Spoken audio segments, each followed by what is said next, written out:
Serra!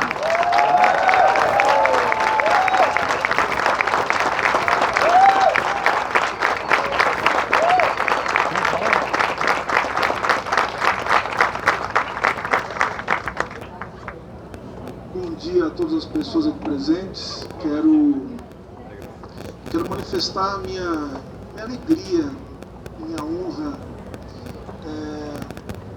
de poder compartilhar esse momento com todas as pessoas aqui.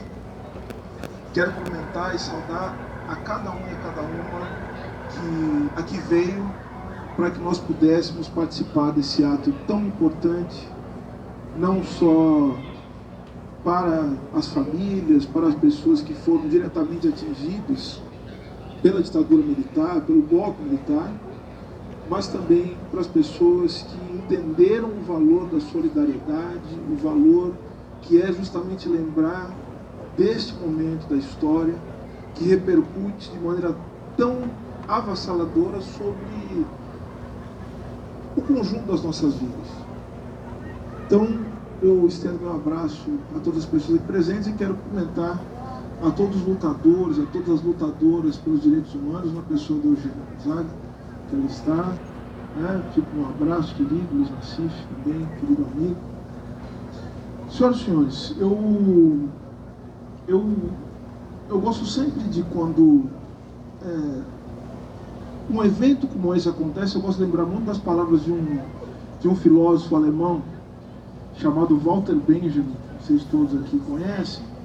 Walter Benjamin, um filósofo alemão que foi também vítima da exceção, mas dessa vez do Estado nazista.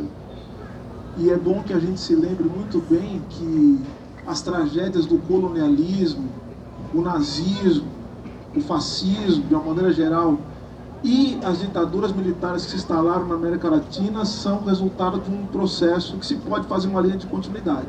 Tá? Colonialismo, nazifascismo e ditaduras na América Latina, inclusive no Brasil. As técnicas de tortura, de sevícia, de violência, elas têm uma ligação direta que faz com que escravidão, nazifascismo e ditaduras militares sejam parte do mesmo evento. E o Walter Benjamin, ele dizia uma coisa que eu acho muito importante nesse momento. As duas coisas, isso está na 6ª tese sobre a história do Walter Benjamin. Ele diz assim: primeiro, que ele vai dizer que quando a gente olha para o passado, não é simplesmente para dizer do passado como ele foi exatamente, mas na verdade o passado ele tem que ser parte de um processo de construção para que nós nos lembremos da urgência do passado, dos perigos que o passado encerra, assim que nós possamos, de alguma forma, fazer com que as reminiscências nos liguem a propósitos de esperança e de construção de um novo mundo. Então essa é uma coisa que ele fala que é importante, ou seja, ele está dizendo como o passado é tão importante para que a gente possa pensar os problemas, os desafios do tempo presente e também nos direcionar ao futuro. E ele completa essa mesma tese dizendo assim: se os nossos inimigos vencerem, nem os mortos estarão a salvo. Isso para nós é muito relevante.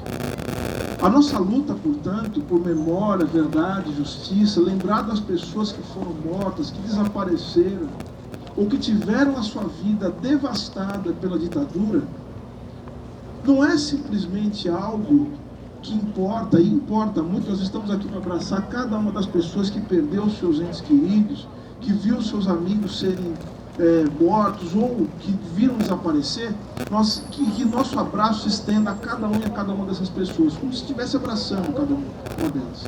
Mas não é só isso. Nós estamos falando, portanto, de como a nossa luta é pelos vivos, a nossa solidariedade é com os vivos, mas é também com os mortos. E eles vêm junto com a gente quando a gente faz uma luta contra as arbitrariedades do tempo presente, que estão ligadas à ditadura militar. Quando a gente fala dos jovens que morrem nas periferias de São Paulo e do Brasil inteiro, de uma maneira geral, da violência policial presente, nós estamos falando, portanto, desse passado que não passou. Nós estamos, portanto, comprometendo até mesmo os nossos mortos, nem eles estão a salvo enquanto nós não formos capazes de dar conta disso que está acontecendo. ainda hoje. A ditadura militar, o golpe militar de 64, os seus 21 anos, eles ainda repercutem no nosso Brasil e no coração de muitas pessoas ainda. Por isso, atos como esse, eles são fundamentais. O Ministério dos Direitos Humanos e da Cidadania, ele nasce com esse propósito. O Nilmário viu o nascimento, ele é um dos principais construtores do que se tornou o Ministério dos Direitos Humanos e da Cidadania no Brasil, que era o Ministério dos Direitos Humanos, agora da Cidadania também, e é muito bom que se tenha a cidadania junto, né? A gente vai falar disso no finalzinho, mas é muito importante, Nilmário, o trabalho que você e tantos outros fizeram, desde o Zé Gregório, né? Construíram, né? A primeira secretaria, depois o Ministério, porque, na verdade, nós estamos caminhando ainda, e não caminhamos o suficiente ainda, mas estamos nesse caminho, de fazer com que a política de direitos humanos nesse país não seja uma política de governo tão somente, mas uma política de Estado. Nós precisamos fazer com que a política de direitos humanos ela possa acontecer independentemente da boa vontade de quem ocupa a cadeira de ministro. Nenhum de nós pode ser mais importante do que uma política nacional de direitos humanos, por mais importantes que achamos que somos. E nem somos tão assim, né? Essa é a verdade. Os indivíduos, eles são importantes, mas à medida que eles se inserem também dentro de projetos que ultrapassam. E é isso que a gente quer fazer quando pensa no Ministério. O Ministério dos Direitos Humanos ele se compõe por uma forte participação social. É necessário, portanto, que as pessoas estejam próximas do Ministério. E é necessário, portanto, que o Ministério seja capaz de influenciar todas as políticas nacionais, sejam elas especificamente direitos humanos ou não. Então, esse momento aqui, vejam, esse é um momento de acolhimento, de lembrar dos indivíduos, das pessoas que tiveram as suas vidas, repito, devastadas pela ditadura. Mas é importante também que esse momento seja um momento em que a reminiscência, lembrando do Walter Benjamin de novo, do passado, sirva para nos orientar em direção ao futuro.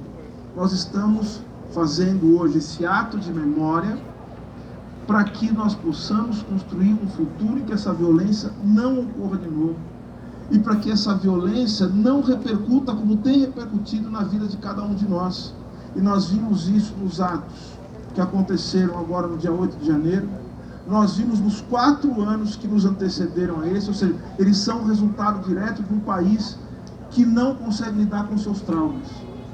Então nós precisamos lidar com esse trauma, precisamos falar disso o tempo todo e construir políticas para que isso seja lembrado, para que a verdade apareça, para que nós possamos fazer justiça em relação aos nossos mortos. Repito, porque nem eles estarão a salvo se nós não cumprirmos o nosso papel histórico de construir um futuro melhor para todos os brasileiros e brasileiras. Muito obrigado a todos.